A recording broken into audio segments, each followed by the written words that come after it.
You know, for the last couple of years that we've lived here now, 2 years or so, when we made this move or made this decision to come out here, it was full of excitement and joy and anticipation of you know, what could happen and all the adventures that we'd have here. Not gonna lie, we were pretty naive with that. Life has had plenty to throw at us since we've been here. Um, we have struggled with finances, we've struggled with just country living, ticks, chiggers, the weather, all sorts of stuff. But something that we didn't take into consideration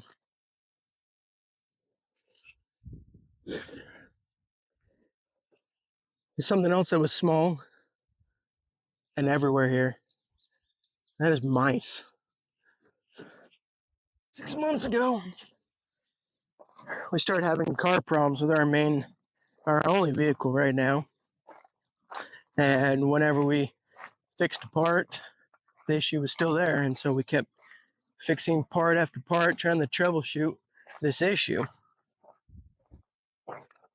The mechanic troubleshooted, and we replaced part after part.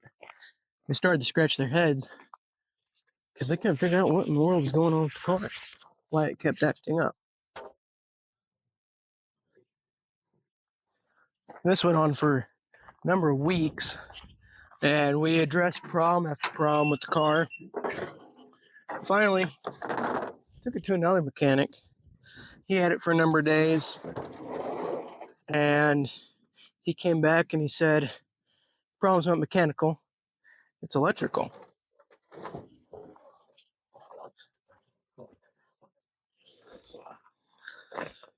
Now, after he told me this, he said his work was done and that there was nothing else he could do. I had to take it to the dealership. So that's exactly what I did. Took it up there, and they were pretty insistent that it wasn't electrical. Now, they had troubleshooted, started going down the path that all the other mechanics had done before them, and they kept coming up empty-handed. I said the last mechanic was pretty sure it was electrical, so you should try that out. Pursue that. And as they did, they discovered that there indeed was some electrical stuff going on. Finally, after 3 weeks of hunting, they finally figured out what was going on. They found signs of mice in the engine compartment. A number of wires had been chewed. Once they fixed those, retested the electrical system, and they found out the mice had caused damage to the computer. So it was time to get a new one. During all of this, over the course of the months, it's been pretty expensive going from mechanic to mechanic. And so I've had to pull a number of side jobs to try and help make ends meet and help pay for this car. But in the course of that, that's taken up all of my free time. So unfortunately, a lot of the property has been neglected where normally I'd be able to mow. After months of waiting and praying and trying to figure out what's going on with the car, I hope that we're finally at the end of this. But I've been very grateful to a friend of mine who has loaned me his vehicle through this whole thing. He's been extremely patient with me and with the situation. He's ready for his vehicle back, and I'm ready to give it back to him. But it amazes me that even the most well-laid plans can easily get disrupted by the smallest of things. Sometimes in life we can't control that kind of thing. And all you can do is control your actions, and you can only control how you respond to the situation, how you overcome it.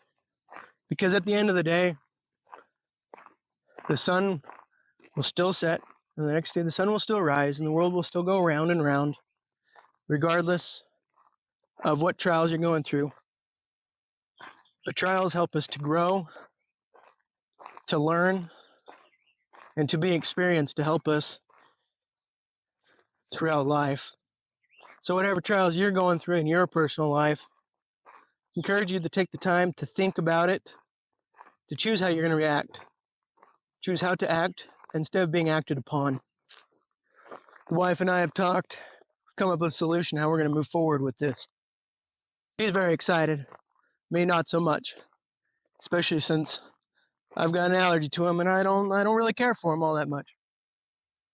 But it seems as my situation has got to end. It's got to be over. I don't know if that's even possible, but we're going to try. And I guess it's time we get some cats.